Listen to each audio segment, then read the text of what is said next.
Hey guys, Joel here, and wanted to chat with you today about staying motivated.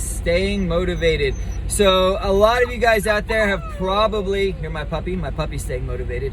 A lot of you guys out there have probably started doing something where like, yeah, gung-ho, gonna do it, this is gonna be awesome.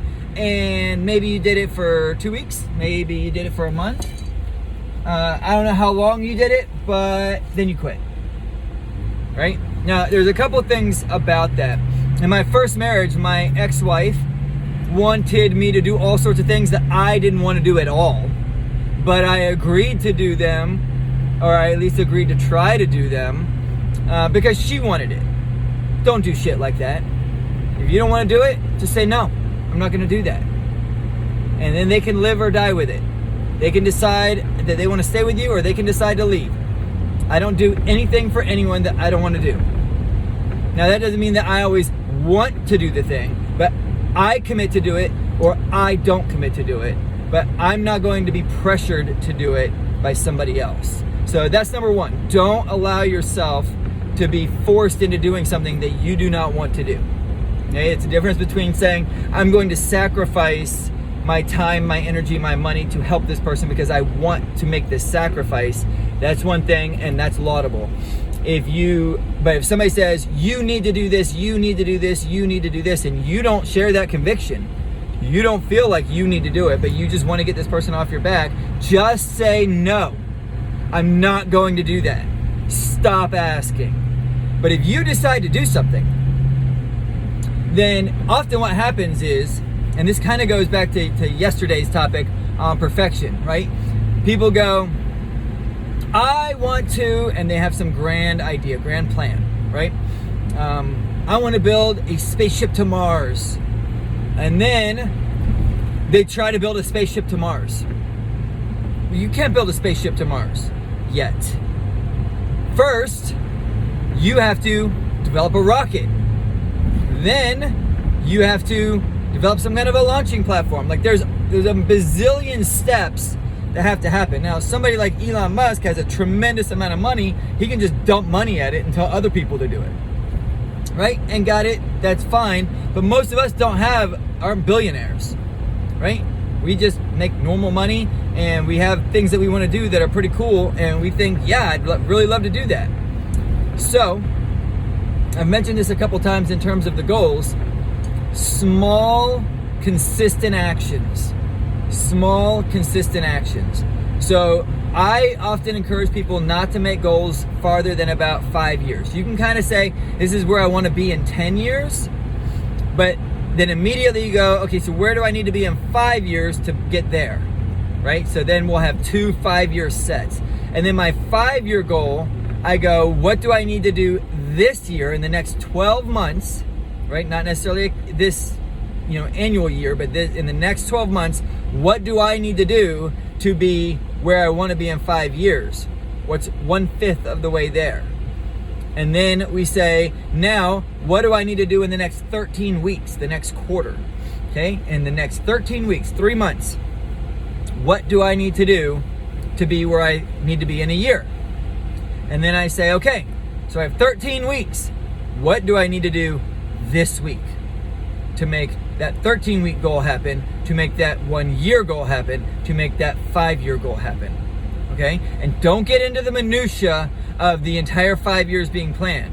You go, if this is where I want to be in 5 years, in general, I need to do this the first year, this the second year, this the third year, this the fourth year, this the 5 year. Very general. One sentence. That's all you get. You have to write it in one sentence, and it can't be a run-on sentence. It has to be a proper sentence. In one sentence, what needs to happen in each of those 5 years, year 1, 2, 3, 4, and 5, to be at your goal at the end of the 5th year. And then you do your quarterlies, and you can do a paragraph on each of your quarterlies. And then you dig into the minutia on this quarter, this 13 weeks. What do you need to do? And then start making those small daily actions every day, a little bit of action, a little bit of work to get to your goals. If you do it that way, what you'll find is what you thought you were going to get done in a week is probably done in 3 or 4 days. Okay. Now sometimes we overestimate what we can get done in a day. I know I had that problem for a while. I had to back off of my daily goals. Today I'm going to do these 10 things, and I'd get 3 things done. Right? So I go, okay, today I'm going to get these 3 things done, and then I might get 4 things done. Right? And I go, woo, got an extra one done. Right? So I finish those 3, and I go, well, what's the next thing I should do? I bet I could get that done today. Okay. Another one is stop doing all the easy things first and start doing the hardest thing for that day first thing. Because as you get tired, as the day goes on, your motivation to do that hard thing will go down, not up. So your highest probability of getting that hard thing done today is if you do it first thing. So you look at your list and you go, what's the thing I least want to do on this list? It needs to happen in order to achieve my goal, but I don't enjoy doing it. I'm gonna do that first, because then when it's done, everything else is stuff that you like doing, or at least stuff you like doing more than that thing, right? And then you knock it out, you work on it, you get it done, and you can say, success, I had a successful day. And the mentality is, I had a successful day today, not, oh shit, I only got 3 of my 10 things done today. See how that works? So it builds upon the motivation, and the motivation builds more motivation to continue moving toward your goals, because you feel successful rather than feeling like a loser, okay? Motivation is often lost because people try to do too much all at once, and you can't. The same thing goes for trying to change habits. They go, I have this really bad habit, I'm not going to do it ever again. And then they do it again in 2 days, right? Because that's totally unrealistic to say I'm going to just cold turkey stop this bad habit and I'm never going to do it again. Now, every once in a while, somebody can do something like that successfully. But the vast majority of the time, that's not how it works.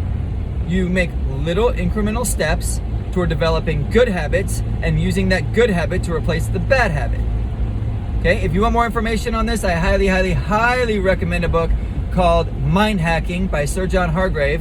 The audiobook, in my opinion, is better. You still get the hard copy if you want, but he has 2 parts in the audiobook, and the second part is him walking you through the 27 or 28 day mental exercises. So each day when you're doing your 28 days and you just cycle them, you start back at day 1 after you finish, and each day he talks you through it on an audio.